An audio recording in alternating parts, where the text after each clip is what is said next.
sex transmutation. The 10th step towards riches. The meaning of the word transmute is, in simple language, the changing or transferring of one element or form of energy into another. The emotion of sex brings into being a state of mind. Because of ignorance on the subject, this state of mind is generally associated with the physical, and because of improper influences to which most people have been subjected in acquiring knowledge of sex, things essentially physical have highly biased the mind. The emotion of sex has back of it the possibility of three constructive potentialities. They are 1. The perpetuation of mankind. 2. The maintenance of health. As a therapeutic agency, it has no equal. 3. The transformation of mediocrity into genius through transmutation. Sex transmutation is simple and easily explained. It means the switching of the mind from thoughts of physical expression to thoughts of some other nature. Sex desire is the most powerful of human desires. When driven by this desire, men develop keenness of imagination, courage, willpower, persistence, and creative ability unknown to them at other times. So strong and impelling is the desire for sexual contact that men freely run the risk of life and reputation to indulge it. When harnessed and redirected along other lines, this motivating force maintains all of its attributes of keenness of imagination, courage, etc., which may be used as powerful creative forces in literature, art, or any other profession or calling, including, of course, the accumulation of riches. The transmutation of sexual energy calls for the exercise of willpower, to be sure, but the reward is worth the effort. The desire for sexual expression is inborn and natural. The desire cannot and should not be submerged or eliminated, but it should be given an outlet through forms of expression which enrich the body, mind, and spirit of man.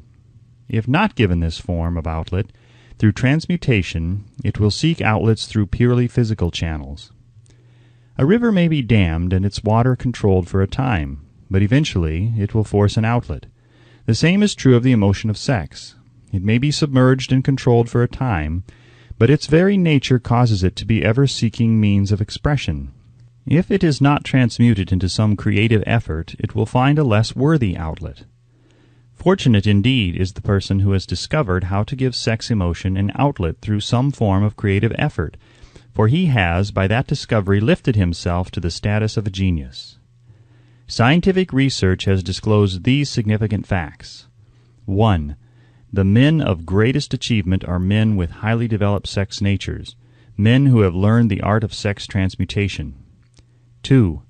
The men who have accumulated great fortunes and achieved outstanding recognition in literature, art, industry, architecture, and the professions were motivated by the influence of a woman. The research from which these astounding discoveries were made went back through the pages of biography and history for more than 2,000 years. Wherever there was evidence available in connection with the lives of men and of great achievement, it indicated most convincingly that they possessed highly developed sex natures. The emotion of sex is an irresistible force against which there can be no such opposition as an immovable body. When driven by this emotion, men become gifted with a superpower for action. Understand this truth, and you will catch the significance of the statement that sex transmutation will lift one to the status of a genius. The emotion of sex contains the secret of creative ability. Destroy the sex glands, whether in man or beast, and you have removed the major source of action. For proof of this, observe what happens to any animal after it has been castrated. A bull becomes as docile as a cow after it has been altered sexually. Sex alteration takes out of the male, whether man or beast, all the fight that was in him. Sex alteration of the female has the same effect. The 10 mind stimuli. The human mind responds to stimuli through which it may be keyed up to high rates of vibration, known as enthusiasm, creative imagination, intense desire, etc. The stimuli to which the mind responds most freely are 1. The desire for sex expression.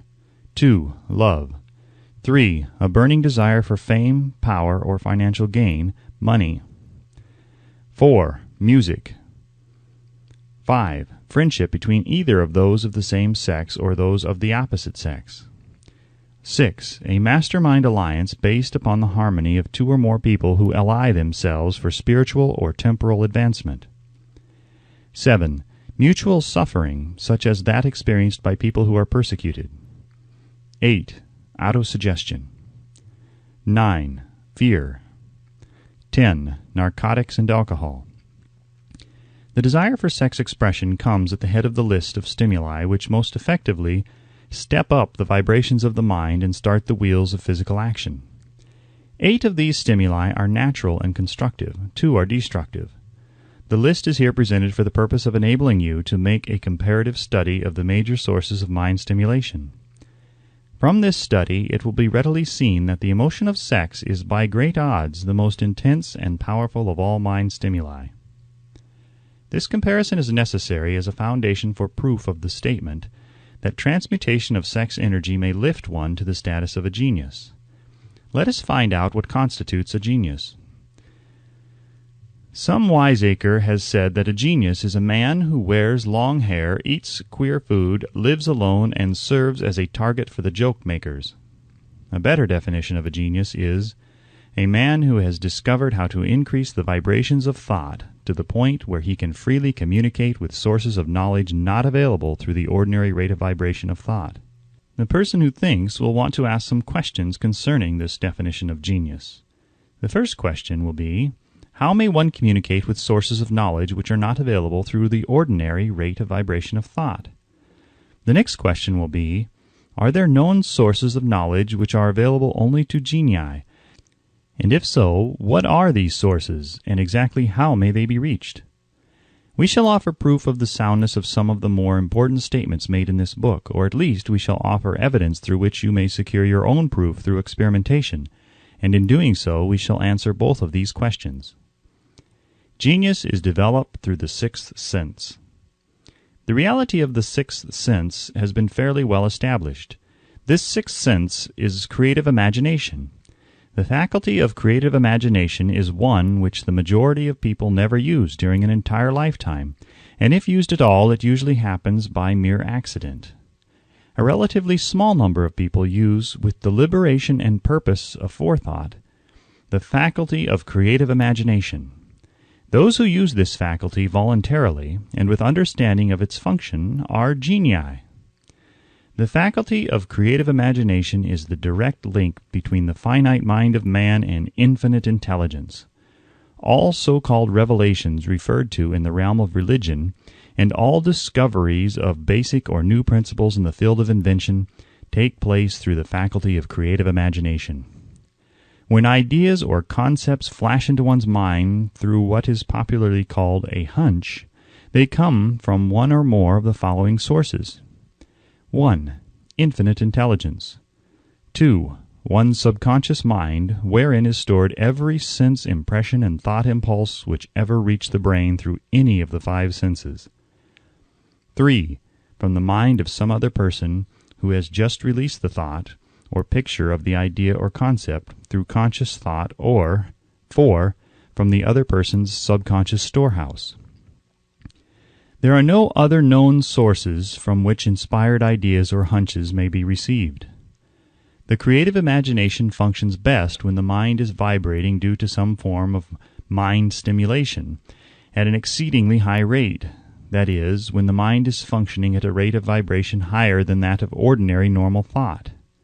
When brain action has been stimulated through one or more of the 10 mind stimulants, it has the effect of lifting the individual far above the horizon of ordinary thought, and permits him to envision distance, scope, and quality of thoughts not available on the lower plane, such as that occupied while one is engaged in the solution of the problems of business and professional routine. When lifted to this higher level of thought, through any form of mind stimulation, an individual occupies, relatively, the same position as one who has ascended in an airplane to a height from which he may see over and beyond the horizon line, which limits his vision while on the ground. Moreover, while on this higher level of thought, the individual is not hampered or bound by any of the stimuli which circumscribe and limit his vision while wrestling with the problems of gaining the 3 basic necessities of food, clothing, and shelter. He is in a world of thought in which the ordinary workaday thoughts have been as effectively removed as are the hills and valleys and other limitations of physical vision when he rises in an airplane. While on this exalted plane of thought, the creative faculty of the mind is given freedom for action. The way has been cleared for the sixth sense to function. It becomes receptive to ideas which could not reach the individual under any other circumstances. The sixth sense is the faculty which marks the difference between a genius and an ordinary individual. The creative faculty becomes more alert and receptive to vibrations originating outside the individual's subconscious mind. The more this faculty is used, and the more the individual relies upon it and makes demands upon it for thought impulses. This faculty can be cultivated and developed only through use. That which is known as one's conscious operates entirely through the faculty of the sixth sense. The great artists, writers, musicians, and poets become great because they acquire the habit of relying upon the still small voice, which speaks from within through the faculty of creative imagination. It is a fact well known to people who have keen imaginations that their best ideas come through so-called hunches. There is a great orator who does not attain to greatness until he closes his eyes and begins to rely entirely upon the faculty of creative imagination. When asked why he closed his eyes just before the climaxes of his oratory, he replied, "I do it because then I speak through ideas which come to me from within." One of America's most successful and best-known financiers followed the habit of closing his eyes for 2 or 3 minutes before making a decision. When asked why he did this, he replied, "With my eyes closed, I am able to draw upon a source of superior intelligence." The late Dr. Elmer R. Gates of Chevy Chase, Maryland, created more than 200 useful patents, many of them basic, through the process of cultivating and using the creative faculty. His method is both significant and interesting to one interested in attaining to the status of genius, in which category Dr. Gates unquestionably belonged. Dr. Gates was one of the really great, though less publicized, scientists of the world. In his laboratory, he had what he called his personal communication room. It was practically soundproof and so arranged that all light could be shut out. It was equipped with a small table on which he kept a pad of writing paper. In front of the table on the wall was an electric push-button which controlled the lights. When Dr. Gates desired to draw upon the forces available to him through his creative imagination, he would go into this room, seat himself at the table, shut off the lights, and concentrate upon the known factors of the invention on which he was working, remaining in that position until ideas began to flash into his mind in connection with the unknown factors of the invention. On one occasion, ideas came through so fast that he was forced to write for almost 3 hours. When the thoughts stopped flowing and he examined his notes, he found that they contained a minute description of principles which had not a parallel among the known data of the scientific world. Moreover, the answer to his problem was intelligently presented in those notes. In this manner, Dr. Gates completed over 200 patents, which had been begun, but not completed, by half-baked brains. Evidence of the truth of this statement is in the United States Patent Office. Dr. Gates earned his living by sitting for ideas for individuals and corporations. Some of the largest corporations in America paid him substantial fees by the hour for sitting for ideas. The reasoning faculty is often faulty because it is largely guided by one's accumulated experience. Not all knowledge which one accumulates through experience is accurate. Ideas received through the creative faculty are much more reliable for the reason that they come from sources more reliable than any which are available to the reasoning faculty of the mind.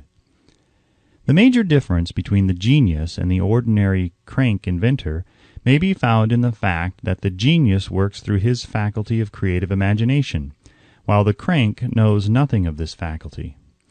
The scientific inventor, such as Mr. Edison and Dr. Gates, makes use of both the synthetic and the creative faculties of imagination. For example, the scientific inventor or genius begins an invention by organizing and combining the known ideas or principles accumulated through experience, through the synthetic faculty, the reasoning faculty. If he finds this accumulated knowledge to be insufficient for the completion of his invention, he then draws upon the sources of knowledge available to him through his creative faculty. The method by which he does this varies with the individual, but this is the sum and substance of his procedure. 1. He stimulates his mind so that it vibrates on a higher than average plane, using one or more of the 10 mind stimulants or some other stimulant of his choice. 2. He concentrates upon the known factors, the finished part, of his invention, and creates in his mind a perfect picture of unknown factors, the unfinished part of his invention. He holds this picture in his mind until it has been taken over by the subconscious mind, then relaxes by clearing his mind of all thought and waits for his answers to flash into his mind. Sometimes the results are both definite and immediate. At other times the results are negative, depending upon the state of development of the sixth sense or creative faculty. Mr. Edison tried out more than 10,000 different combinations of ideas through the synthetic faculty of his imagination before he tuned in through the creative faculty and got the answer which perfected the incandescent light. His experience was similar when he produced the talking machine. There is plenty of reliable evidence that the faculty of creative imagination exists. This evidence is available through accurate analysis of men who have become leaders in their respective callings without having had extensive educations. Lincoln was a notable example of a great leader who achieved greatness through the discovery and use of his faculty of creative imagination. He discovered and began to use this faculty as the result of the stimulation of love which he experienced after he met Anne Rutledge, a statement of the highest significance in connection with the study of the source of genius. The pages of history are filled with the records of great leaders whose achievements may be traced directly to the influence of women who aroused the creative faculties of their minds through the stimulation of sex desire. Napoleon Bonaparte was one of these. When inspired by his first wife, Josephine, he was irresistible and invincible. When his better judgment or reasoning faculty prompted him to put Josephine aside, he began to decline. His defeat and St. Helena were not far distant.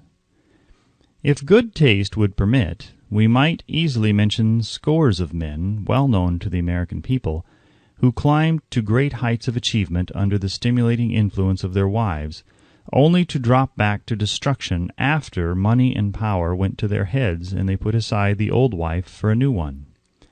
Napoleon was not the only man to discover that sex influence, from the right source, is more powerful than any substitute of expediency which may be created by mere reason. The human mind responds to stimulation. Among the greatest and most powerful of these stimuli is the urge of sex. When harnessed and transmuted, this driving force is capable of lifting men into that higher sphere of thought which enables them to master the sources of worry and petty annoyance which beset their pathway on the lower plane. Unfortunately, only the genii have made the discovery. Others have accepted the experience of sex urge without discovering one of its major potentialities, a fact which accounts for the great number of others as compared to the limited number of genii. For the purpose of refreshing the memory in connection with the facts available from the biographies of certain men, we here present the names of a few men of outstanding achievement, each of whom was known to have been of a highly sexed nature. The genius which was theirs undoubtedly found its source of power in transmuted sex energy. George Washington, Napoleon Bonaparte, William Shakespeare, Abraham Lincoln, Ralph Waldo Emerson, Robert Burns, Thomas Jefferson, Albert Hubbard, Albert H. Gary, Oscar Wilde, Woodrow Wilson, John H. Patterson, Andrew Jackson, Enrico Caruso. Your own knowledge of biography will enable you to add to this list. Find, if you can, a single man in all history of civilization who achieved outstanding success in any calling who was not driven by a well-developed sex nature. If you do not wish to rely upon biographies of men not now living, take inventory of those whom you know to be men of great achievement, and see if you can find one among them who is not highly sexed. Sex energy is the creative energy of all genii. There never has been and never will be a great leader, builder, or artist lacking in this driving force of sex. Surely no one will misunderstand these statements to mean that all who are highly sexed are genii. Man attains to the status of genius only when and if he stimulates his mind so that it draws upon the forces available through the creative faculty of the imagination. Chief among the stimuli with which this stepping up of the vibrations may be produced is sex energy. The mere possession of this energy is not sufficient to produce a genius.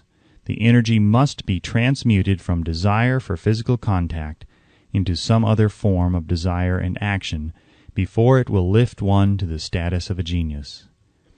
Far from becoming genii, because of great sex desires, the majority of men lower themselves through misunderstanding and misuse of this great force to the status of the lower animals. Why men seldom succeed before 40. I discovered from the analysis of over 25,000 people that men who succeed in an outstanding way seldom do so before the age of 40, and more often they do not strike their real pace until they are well beyond the age of 50. This fact was so astounding that it prompted me to go into the study of its cause most carefully, carrying the investigation over a period of more than 12 years. This study disclosed the fact that the major reason why the majority of men who succeeded do not begin to do so before the age of 40 to 50 is their tendency to dissipate their energies through overindulgence in physical expression of the emotion of sex. The majority of men never learn that the urge of sex has other possibilities, which far transcend in importance that of mere physical expression. The majority of those who make this discovery do so after having wasted many years at a period when the sex energy is at its height, prior to the age of 45 to 50. This usually is followed by noteworthy achievement. The lives of many men up to and sometimes well past the age of 40 reflect a continued dissipation of energies which could have been more profitably turned into better channels. Their finer and more powerful emotions are sown wildly in the four winds. Out of this habit of the male grew the term, sowing his wild oats. The desire for sexual expression is by far the strongest and most impelling of all human emotions, and for this very reason this desire, when harnessed and transmuted into action other than that of physical expression, may raise one to the status of a genius. One of America's most able businessmen frankly admitted that his attractive secretary was responsible for most of the plans he created. He admitted that her presence lifted him to heights of creative imagination such as he could experience under no other stimulus. One of the most successful men in America owes most of his success to the influence of a very charming young woman who has served as his source of inspiration for more than 12 years. Everyone knows the man to whom this reference is made, but not everyone knows the real source of his achievements. History is not lacking in examples of men who attained to the status of genii as the result of the use of artificial mind stimulants in the form of alcohol and narcotics. Edgar Allan Poe wrote The Raven while under the influence of liquor, dreaming dreams that mortal never dared to dream before. James Whitcomb Riley did his best writing while under the influence of alcohol. Perhaps it was thus he saw the ordered intermingling of the real and the dream, the mill above the river and the mist above the stream. Robert Burns wrote best when intoxicated. For auld lang syne, my dear, we'll take a cup of kindness yet for auld lang syne. But let it be remembered that many such men have destroyed themselves in the end. Nature has prepared her own potions with which men may safely stimulate their minds, so they vibrate on a plane that enables them to tune in to fine and rare thoughts which come from no man knows where.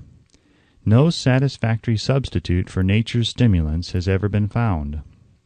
It is a fact well known to psychologists that there is a very close relationship between sex desires and spiritual urges, a fact which accounts for the peculiar behavior of people who participate in the orgies known as religious revivals, common among the primitive types. The world is ruled and the destiny of civilization is established by the human emotions. People are influenced in their actions not by reason so much as by feelings. The creative faculty of the mind is set into action entirely by emotions and not by cold reason. The most powerful of all human emotions is that of sex. There are other mind stimulants, some of which have been listed, but no one of them, nor all of them combined, can equal the driving power of sex. A mind stimulant is any influence which will either temporarily or permanently increase the vibrations of thought. The 10 major stimulants described are those most commonly resorted to. Through these sources one may commune with an infinite intelligence, or enter at will the storehouse of the subconscious mind, either one's own or that of another person, a procedure which is all there is of genius. A teacher who has trained and directed the efforts of more than 30,000 salespeople made the astounding discovery that highly sexed men are the most efficient salesmen. The explanation is that the factor of personality known as personal magnetism is nothing more or less than sex energy. Highly sexed people always have a plentiful supply of magnetism. Through cultivation and understanding, this vital force may be drawn upon and used to great advantage in the relationships between people. This energy may be communicated to others through the following media. 1. The handshake. The touch of the hand indicates instantly the presence of magnetism or the lack of it. 2. The tone of voice. Magnetism, or sex energy, is the factor with which the voice may be colored or made musical and charming. 3. Posture and carriage of the body. Highly sexed people move briskly and with grace and ease. 4. The vibrations of thought. Highly sexed people mix the emotion of sex with their thoughts, or may do so at will, and in that way may influence those around them. 5. Body adornment. People who are highly sexed are usually very careful about their personal appearance. They usually select clothing of a style becoming to their personality, physique, complexion, etc. When employing salesmen, the more capable sales manager looks for the quality of personal magnetism as the first requirement of a salesman. People who lack sex energy will never become enthusiastic, nor inspire others with enthusiasm, and enthusiasm is one of the most important requisites in salesmanship, no matter what one is selling. The public speaker, orator, preacher, lawyer, or salesman who is lacking in sex energy is a flop, as far as being able to influence others is concerned. Couple with this the fact that most people can be influenced only through an appeal to their emotions, and you will understand the importance of sex energy as a part of the salesman's native ability. Master salesmen attain the status of mastery in selling because they, either consciously or unconsciously, transmute the energy of sex into sales enthusiasm. In this statement may be found a very practical suggestion as to the actual meaning of sex transmutation. The salesman who knows how to take his mind off the subject of sex and direct it in sales effort with as much enthusiasm and determination as he would apply to its original purpose, has acquired the art of sex transmutation, whether he knows it or not. The majority of salesmen who transmute their sex energy do so without being in the least aware of what they are doing or how they are doing it. Transmutation of sex energy calls for more willpower than the average person cares to use for this purpose. Those who find it difficult to summon willpower sufficient for transmutation may gradually acquire this ability. Though this requires willpower, the reward for the practice is more than worth the effort. The entire subject of sex is one with which the majority of people appear to be unpardonably ignorant.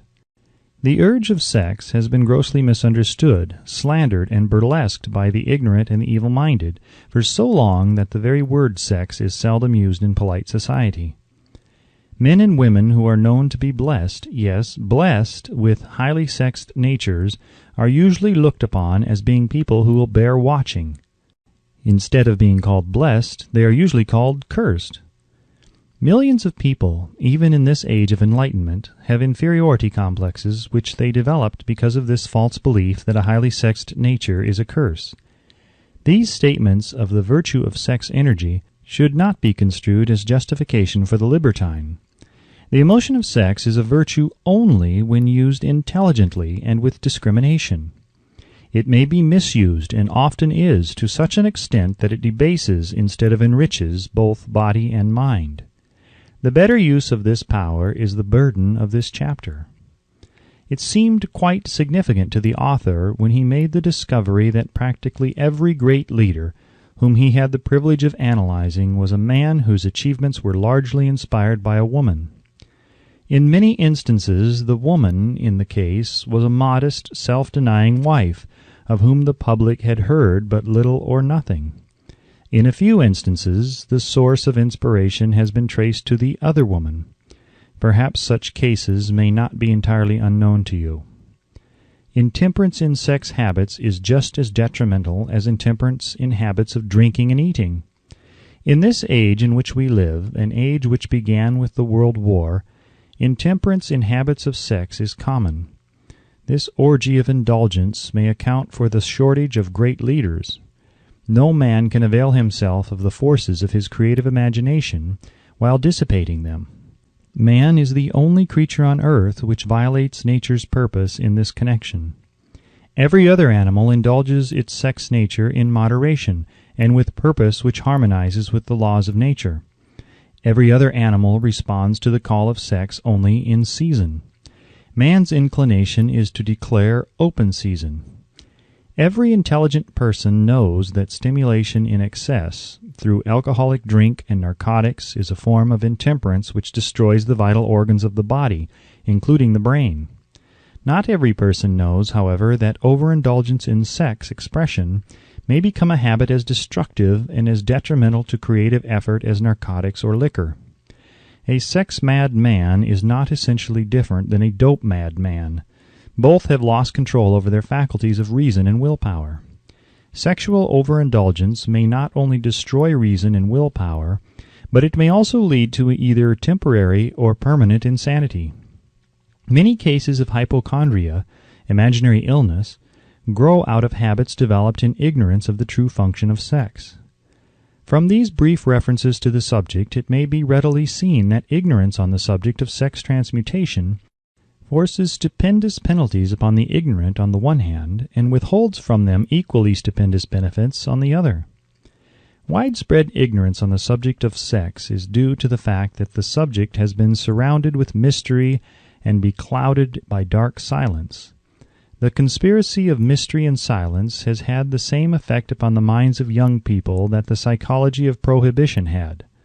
The result has been increased curiosity and desire to acquire more knowledge on this verboten subject. And, to the shame of all lawmakers and most physicians, by training best qualified to educate youth on that subject, information has not been easily available.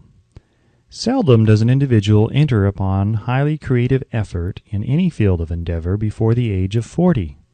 The average man reaches the period of his greatest capacity to create between 40 and 60. These statements are based upon analysis of thousands of men and women who have been carefully observed. They should be encouraging to those who fail to arrive before the age of 40, and to those who become frightened at the approach of old age around the 40-year mark. The years between 40 and 50 are, as a rule, the most fruitful. Man should approach this age not with fear and trembling, but with hope and eager anticipation. If you want evidence that most men do not begin to do their best work before the age of 40, study the records of the most successful men known to the American people, and you will find it. Henry Ford had not hit his pace of achievement until he had passed the age of 40. Andrew Carnegie was well past 40 before he began to reap the reward of his efforts. James J. Hill was still running a telegraph key at the age of 40. His stupendous achievements took place after that age.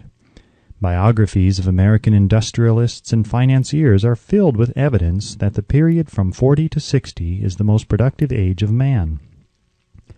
Between the ages of 30 and 40, man begins to learn, if he ever learns, the art of sex transmutation. This discovery is generally accidental, and more often than otherwise, the man who makes it is totally unconscious of his discovery.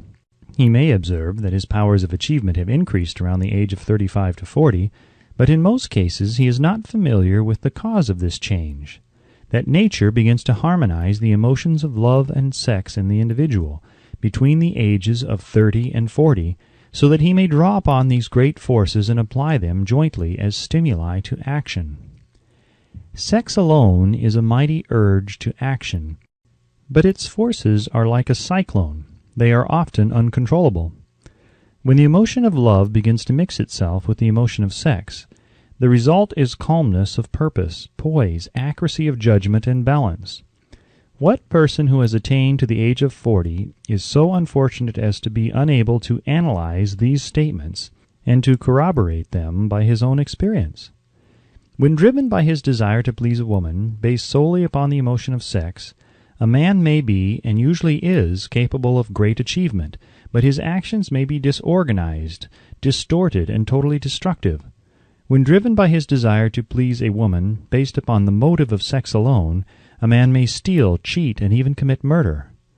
But when the emotion of love is mixed with the emotion of sex, that same man will guide his actions with more sanity, balance, and reason. Criminologists have discovered that the most hardened criminals can be reformed through the influence of a woman's love.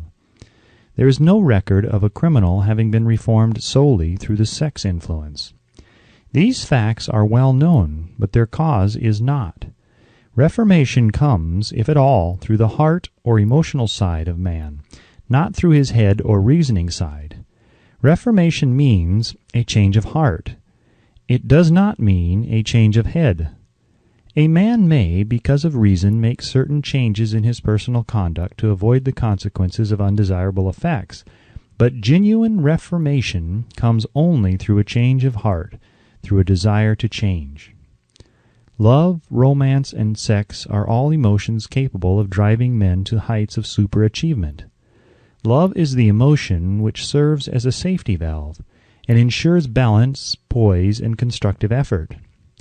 When combined, these three emotions may lift one to an altitude of a genius. There are genii, however, who know but little of the emotion of love. Most of them may be found engaged in some form of action which is destructive, or at least not based upon justice and fairness toward others. If good taste would permit, a dozen genii could be named in the field of industry and finance, who ride ruthlessly over the rights of their fellow men. They seem totally lacking in conscience. The reader can easily supply his own list of such men. The emotions are states of mind. Nature has provided man with a chemistry of the mind which operates in a manner similar to the principles of chemistry of matter. It is a well-known fact that through the aid of chemistry of matter, a chemist may create a deadly poison by mixing certain elements, none of which are in themselves harmful in the right proportions.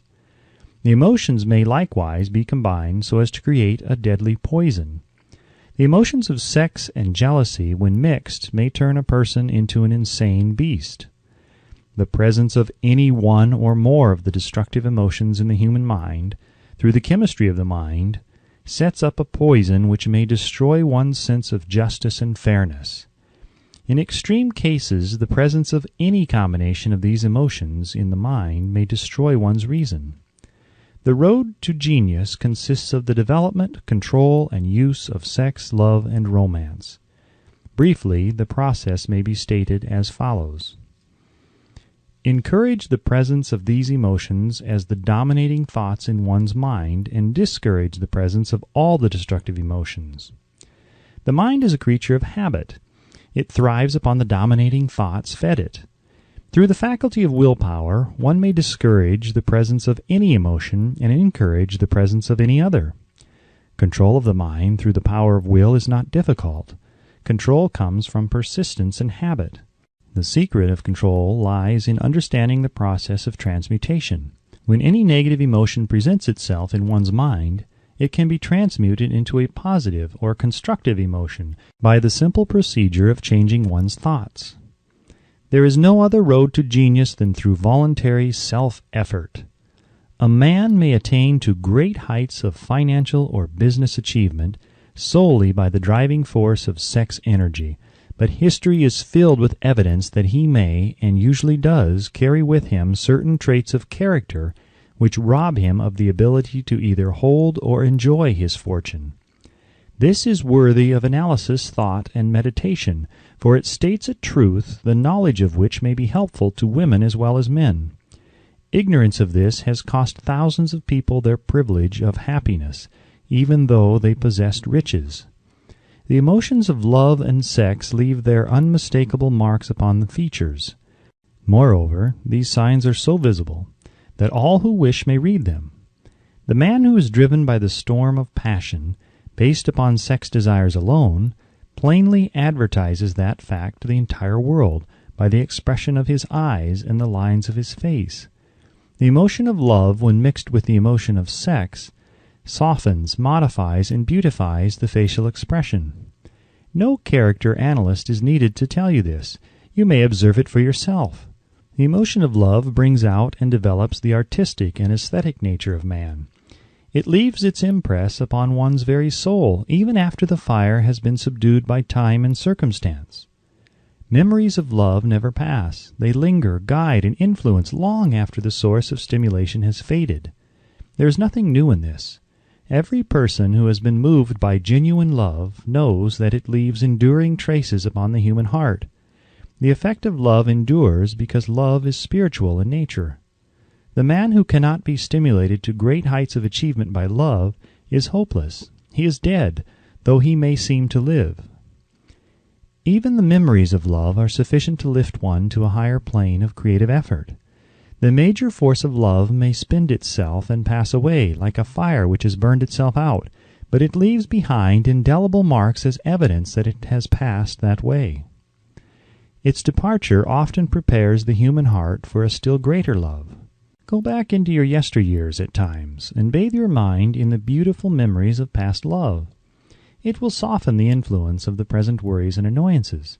It will give you a source of escape from the unpleasant realities of life, and maybe, who knows, your mind will yield to you, during this temporary retreat into the world of fantasy, ideas or plans which may change the entire financial or spiritual status of your life.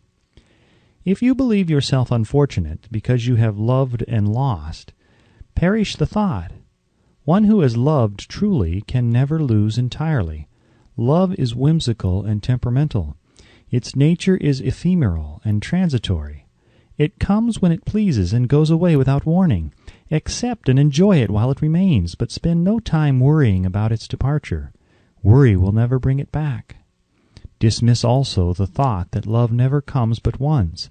Love may come and go, times without number, but there are no two love experiences which affect one in just the same way. There may be, and there usually is, one love experience which leaves a deeper imprint on the heart than all the others.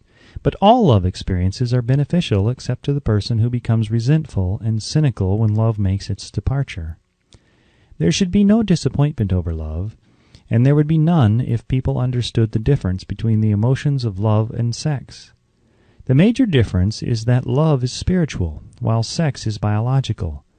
No experience which touches the human heart with a spiritual force can possibly be harmful, except through ignorance or jealousy. Love is, without question, life's greatest experience. It brings one into communication with infinite intelligence. When mixed with the emotions of romance and sex, it may lead one far up the ladder of creative effort. The emotions of love, sex, and romance are sides of the eternal triangle of achievement, building genius. Nature creates genii through no other force. Love is an emotion with many sides, shades, and colors.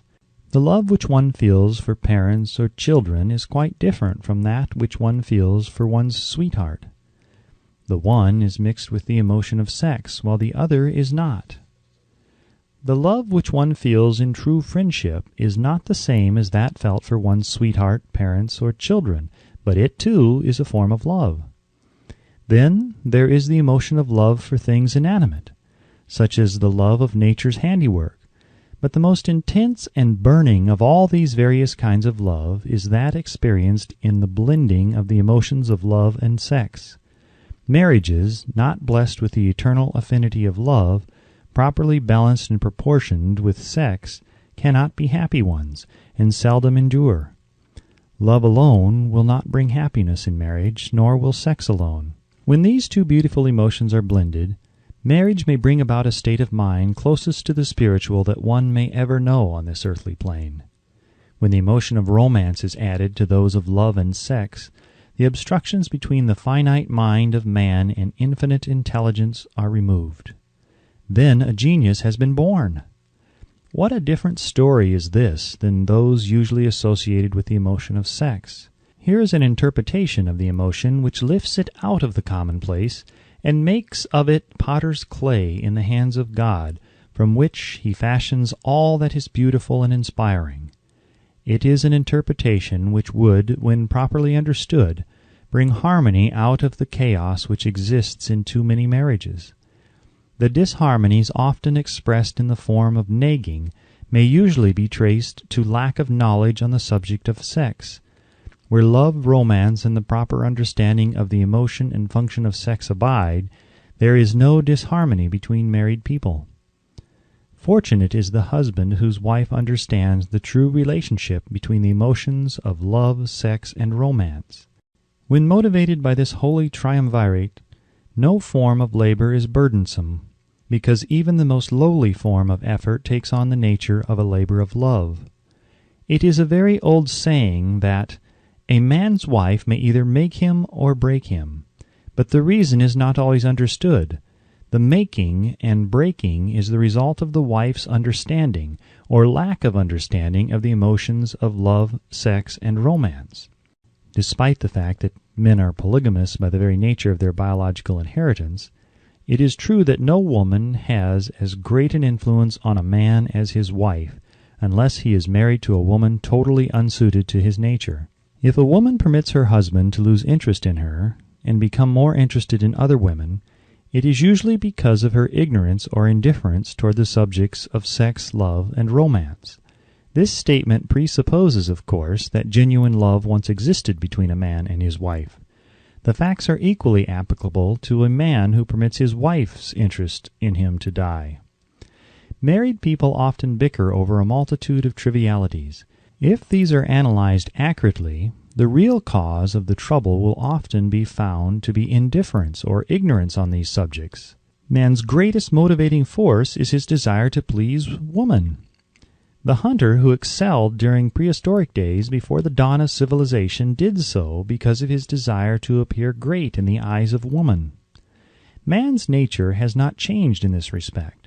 The hunter of today brings home no skins of wild animals, but he indicates his desire for her favor by supplying fine clothes, motor cars, and wealth. Man has the same desire to please woman that he had before the dawn of civilization. The only thing that has changed is his method of pleasing. Men who accumulate large fortunes and attain to great heights of power and fame do so mainly to satisfy their desire to please women. Take women out of their lives, and great wealth would be useless to most men. It is this inherent desire of man to please woman which gives woman the power to make or break a man. The woman who understands man's nature and tactfully caters to it need have no fear of competition from other women. Men may be giants with indomitable willpower when dealing with other men, but they are easily managed by the woman of their choice. Most men will not admit that they are easily influenced by the women they prefer, because it is in the nature of the male to want to be recognized as the stronger of the species. Moreover, the intelligent woman recognizes this manly trait and very wisely makes no issue of it. Some men know that they are being influenced by the women of their choice, their wives, sweethearts, mothers, or sisters, but they tactfully refrain from rebelling against the influence because they are intelligent enough to know that no man is happy or complete without the modifying influence of the right woman. The man who does not recognize this important truth deprives himself of the power which has done more to help men achieve success than all other forces combined.